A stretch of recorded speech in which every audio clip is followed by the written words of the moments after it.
យើងទៅតែបានទទួលដំណឹងហ្នឹងហើយយើងពិតជាមានការខកចិត្តហើយសោកស្ដាយយ៉ាងខ្លាំងពីព្រោះការតស៊ូមតិរបស់យើងការធ្វើនយោបាយរបស់ឯកឧត្តមប្រធានកម្មសខាគាត់តែងតែព្យាយាមការពារលើកម្ពុជាសិទ្ធិសេរីភាពរបស់ប្រជាពលរដ្ឋនិងការគោរពសិទ្ធិមនុស្សហើយការចោទប្រកាសនេះវាគ្មានមូលហេតុណាមួយឲ្យជាក់លាក់ពិតប្រាកដច្បាស់លាស់ដូច្នេះយើងមានការខកចិត្តហើយសោកស្ដាយជាទីបំផុតបាទនៅក្នុងកលៈទេសៈដែលប្រទេសកម្ពុជាកំពុងមានចំនួនព្រំដែននិងស្ថិតនៅក្នុងស្ថានភាពសេដ្ឋកិច្ចមិនប្រកបប្រជា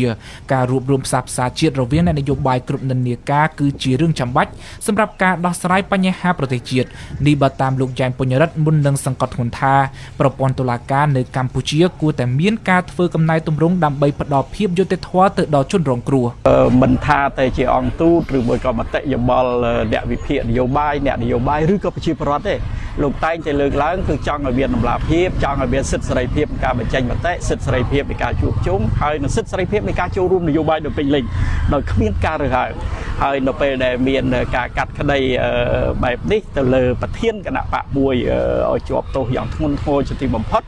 ដែលគាត់ដែលពួកយើងយល់ឃើញថាគាត់ពុំបានប្រព្រឹត្តខុសផងនោះវាធ្វើឲ្យមានសម្ពាធផ្លូវចិត្តទៅលើប្រជាពលរដ្ឋយ៉ាងខ្លាំងបាទដែលយើងយល់ឃើញថាឲ្យតុលាការឯករាជ្យពិតប្រាកដផ្ដល់ភាពយុត្តិធម៌ហើយស្មើមុខគ្នាចំពោះមុខច្បាប់នោះជារឿងមួយដ៏សំខាន់បងប្អូនអាចឃើញ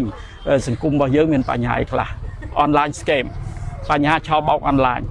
បញ្ហាប្រជាពលរដ្ឋលោករងគ្រោះដោយសាររឿងដីធ្លីអីជាដើមរឿងច្រើនណាស់ក៏ប៉ុន្តែជាដំណោះស្រាយជាហូរហែយើងតែងតែសង្កេតឃើញភាពយុត្តិធម៌ពុំបានទៅខាងជនរងគ្រោះប្រមាណទេ Political pluralism in Cambodia, and so that was the reason for our presence here today. We'll be issuing a statement later this afternoon. What is the decision? It's not for me to speak to the result. My name is Christian Desroches. I'm the ambassador of Canada. បន្ទាប់ពីការប្រកាសសាធិការរួចក្បួនរថយន្តសមត្ថកិច្ចបានដឹកលោកកឹមសុខាចេញពីតុលាការទៅឃុំឃាំងបន្តនៅក្នុងផ្ទះរបស់លោកនៅខណ្ឌទួលគោករាជធានីភ្នំពេញបណ្ដាអង្គទូតបរទេសនិងអង្គការដៃគូអភិវឌ្ឍន៍អន្តរជាតិបានមានវត្តមានចូលរួមសង្កេតការណ៍នៅក្នុងសវនកម្មផងដែរលោកយ៉ែមពញ្ញរិទ្ធដែលជាអតីតសហការីស្និទ្ធស្នាលនឹងលោកកឹមសុខាយល់ថាលោកកឹមសុខាជាមនុស្សស្អាតស្អំនិងពុំបានប្រព្រឹត្តសកម្មភាពណាមួយដោយការចោទប្រកាន់របស់តុលាការឡើយចំពោះលោកយ៉ែមពញ្ញរិទ្ធសកម្មភាពនយោបាយរបស់មេដឹកនាំបកប្រឆាំងលោកកឹមសុខាគឺដើម្បីលើកកម្ពស់ការគោរពសិទ្ធិមនុស្សនិងលទ្ធិប្រជាធិបតេយ្យនៅកម្ពុជាក៏មតិយោបល់អ្នកវិភាគនយោបាយអ្នកនយោបាយឬក៏ប្រជាពលរដ្ឋទេលោកតែងតែលើកឡើងគឺចង់ឲ្យមានតម្លាភាពចង់ឲ្យមានសិទ្ធិសេរីភាពនៃការបញ្ចេញមតិសិទ្ធិសេរីភាពនៃការជួបជុំហើយនិងសិទ្ធិសេរីភាពនៃការចូលរួមនយោបាយដោយពេញលេញដោយគ្មានការរើសអើងហើយនៅពេលដែលមានការកាត់ក្តីបែបនេះទៅលើប្រធានគណៈបកមួយឲ្យជាប់ទោសយ៉ាងធ្ងន់ធ្ងរជាទីបំផុតដែលគាត់ដែលពួកយើងយល់ឃើញថាគាត់ពុំបានប្រព្រឹត្តខុសផងនោះវាធ្វើឲ្យមានសម្ពាធផ្លូវចិត្តទៅលើប្រជាពលរដ្ឋយ៉ាងខ្លាំងបាទនៅព្រឹកម៉ោង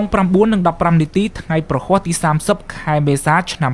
2026 នេះសាឡាវថោភ្នំពេញសម្រេចតម្កល់សារក្រមរបស់សាលាដំបងរាជធានីភ្នំពេញលើសំណុំរឿងលោកកឹមសុខានិងបន្ថែមទោសហាម5មិនឲ្យចាក់ចេញពីប្រទេសរយៈពេល5ឆ្នាំសហមេធាវីការពីឲ្យលោកកឹមសុខាគឺលោកផែងហេងបានខកចិត្តនឹងសេចក្តីសម្រេចរបស់សាឡាវថោទៅលើកូនក្តីរបស់លោកបើតាមលោកផែងហេងសេចក្តីសម្រេចនៅថ្ងៃនេះហាក់ផ្ទុយពីការរំពឹងទុកដែលចង់ឃើញមានការផ្សះផ្សានិងឯកភាពជាតិតាមរយៈការដោះលែងអ្នកទោសនយោបាយយើង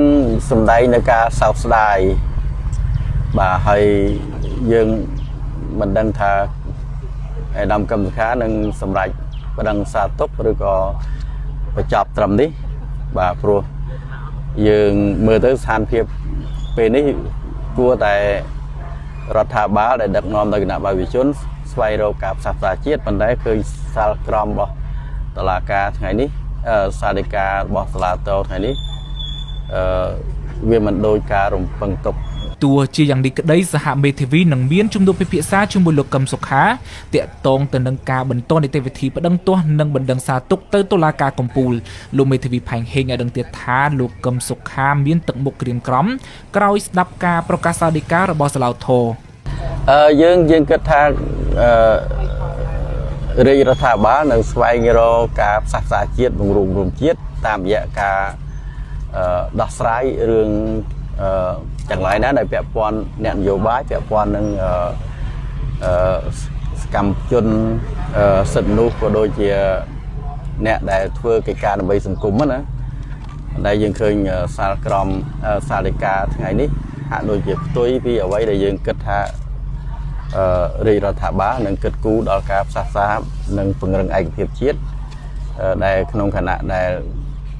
ប្រទេសថៃកំពុងតែធ្វើទុកបុកម្នេញមកលើយើងនៅតាមព្រំដែននេះ លោកអំសំអាតនាយកទទួលបន្ទុកកិច្ចការទូតនៃអង្គការការពារសិទ្ធិមនុស្សលីកាដូដែលចូលរួមសង្កេតការណ៍ក្នុងសវនកម្មលោកកឹមសុខាបានថ្លែងឲ្យដឹងថាអ្នកនយោបាយខ្មែរគួរតែបន្តវប្បធម៌សន្ទនាគ្នាដើម្បីផ្សះផ្សាជាតិ ចាំមើលទៅករណីនេះយើងឃើញថាការសម្រេចរបស់តុលាការវាជារឿងមួយ